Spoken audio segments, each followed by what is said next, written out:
नमस्कार मित्रों, मैं हूँ मिली त्रिवेदी और हम पढ़ रहे थे नचिकेता के बारे में। हाँ, काफ़ी समय के बाद मैं एक और वीडियो लेके आ रही हूँ नचिकेता के रिलेटेड ही। हमने लास्ट सेशन में ये देखा था कि दो तरह के जीवन के जो मार्ग हैं वो दो तरह के होते हैं। एक प्रेय मार्ग और दूसरा है श्रेय मार्ग। अब उसी श्रेणी में थोड़ा आगे बढ़ते हुए अब की जो बात है वो यमराज जो है वो नचिकेता से कहते हैं। यमराज कह रहे हैं धन और ऐश्वर्य जिसे अनित्य कहा जाता है। अब अनित्य मतलब जो हमेशा रहता नहीं है और नाशवान और अविनाशी चीज़ें जो पाकर भी नहीं पाना बराबर होता है। अब नचिकेता का जो है और उन्होंने यमराज ने नचिकेता को अग्नि का ज्ञान दिया। अगर हम देखें कि अग्नि जो है उससे भी परम ज्ञान की प्राप्ति हो सकती है, जैसे यमराज ने दूसरे वरदान में उन्हें अग्नि के बारे में सिखाया था। अभी और यमराज नचिकेता को उसकी बड़ाइयाँ करते हुए कहते हैं कि मैं तुमसे बहुत ज़्यादा प्रसन्न हूँ, क्योंकि जो चीज़ें हमेशा नित्य है उसी चीज़ों को तुम पसंद कर रहे हो। जो चीज़ें हमेशा से है, जो शाश्वत है, जो न कभी ख़त्म होती है न कभी होगी, तुम उसी के लिए हमेशा तत्पर हो। जैसे एक होती है शांति, परम शांति। हर इंसान उस परम शांति का अपने जीवन में हर रोज़ अनुभव करता है, पर उस अनुभव के बावजूद भी वो उस चीज़ को ऐसे समझता है जैसे ये नॉर्मल है, एक स्टेट ऑफ माइंड। पर ये जो शांति है वो उसके जीवन का एक अभिन्न अंग है। चलो हम एक अगर उदाहरण के तौर पे देखें तो हम बाहर गए हैं। बाहर जाकर जैसे ही घर के अंदर प्रवेश करते हैं, हमें सबसे पहली जो फीलिंग आती है वो आती है परम शांति की।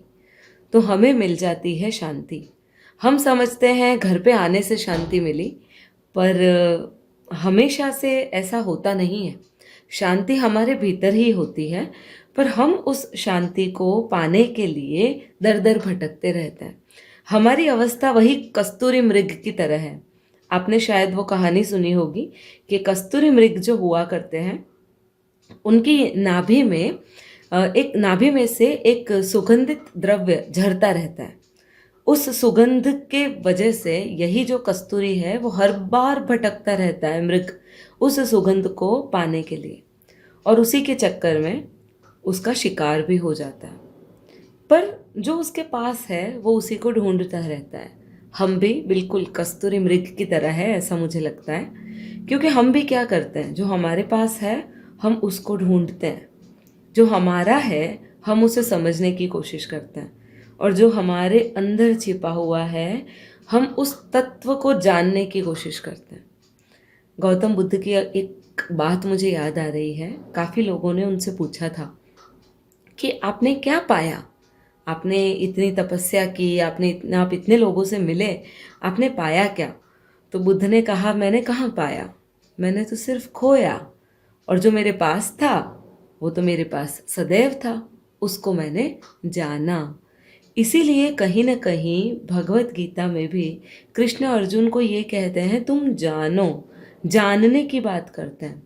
पर आजकल जो धर्मगुरु बताते हैं वो क्या कहते हैं, तुम मान लो। अब मानना मतलब बिलीफ, विश्वास कर लेना, और जानना मतलब उसका अनुभव कर लेना। दोनों चीज़ें बहुत अलग हैं। जो व्यक्ति जान लेता है उसे कोई चीज़ मानने की ज़रूरत नहीं पड़ती। अब जैसे हमने ग्रेविटी फोर्स को जाना है कि हाँ, कोई भी वस्तु ऊपर से नीचे गिरेगी तो नीचे ही गिरेगी, वो ऊपर नहीं जाएगी। जैसे अगर हम बॉल फेंकते हैं ऊपर से नीचे तो वो नीचे ही जाएगी। इंसान अगर कूदेगा तो वो नीचे ही कूदेगा, नीचे की तरफ ही आएगा। मतलब सारी चीज़ें पृथ्वी अपनी तरफ आकर्षित करती है, जिसे हम कहते हैं गुरुत्वाकर्षण बल।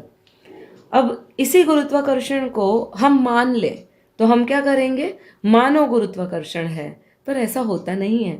हम जानते हैं कि गुरुत्वाकर्षण है, इसलिए उसे मानने की ज़रूरत पड़ती नहीं है।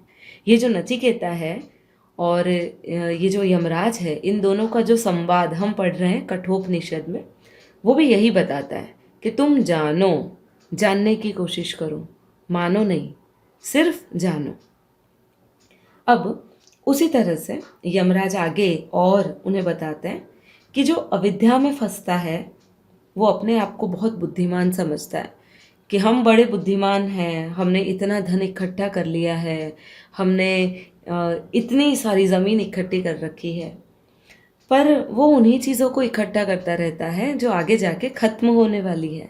अगर वो मर जाएगा, वो ख़त्म हो जाएगा इंसान, तो साथ साथ में उससे जुड़ी हुई चीज़ें भी ख़त्म हो जाती हैं। जैसे अगर कोई इंसान मर जाता है, अब मरने के बाद उन्हीं चीज़ों पर उसका कोई अधिकार नहीं रहता। सो कहीं ना कहीं हर एक इंसान जो यहाँ पर फंसा हुआ है पृथ्वी में, एक चीज़ है ये समझ लो कि वो अविद्या के कारण फंसा हुआ है।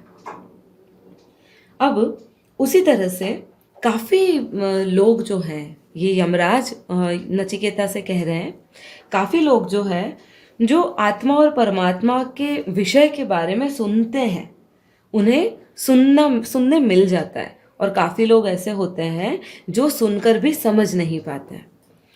काफ़ी लोग ऐसे भी होते हैं जिन्हें आत्मा और परमात्मा के बारे में सुनने का अवसर मिलता ही नहीं है। ये अलग अलग तरह के लोग हैं।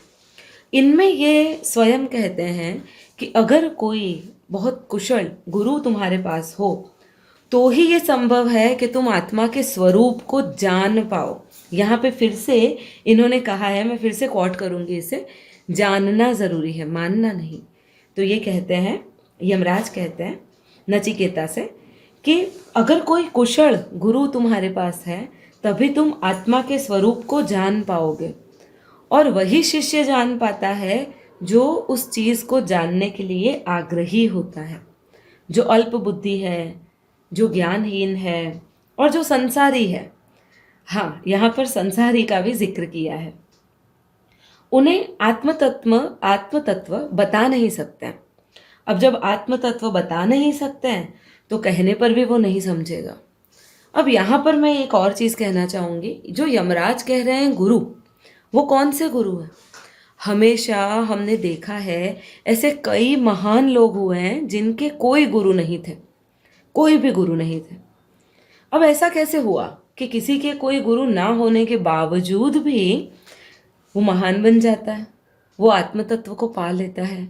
क्योंकि उसका जो इनर सेल्फ है, उसकी चेतना जो है, उसका आत्मसार है, उसकी अंदर की आत्मा जो है, उसका खुद का जो एटर्नल फीलिंग है, वो ही उसे बता देगी कि आत्मतत्व है क्या।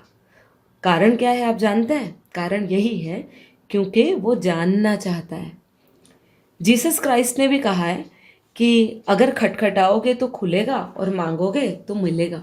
इसका मतलब क्या है? इसका मतलब सिंपली यही है कि आप अगर जो भी चाहते हो उस चीज़ को पाने के लिए स्वयं आपको कार्यरत होना पड़ेगा, आपको अंदर तक अपनी चेतना में झांकना पड़ेगा। तो यही अब आगे हम यमराज और नचिकेता की कहानी आगे दूसरे एपिसोड में देखेंगे। Thank you so much.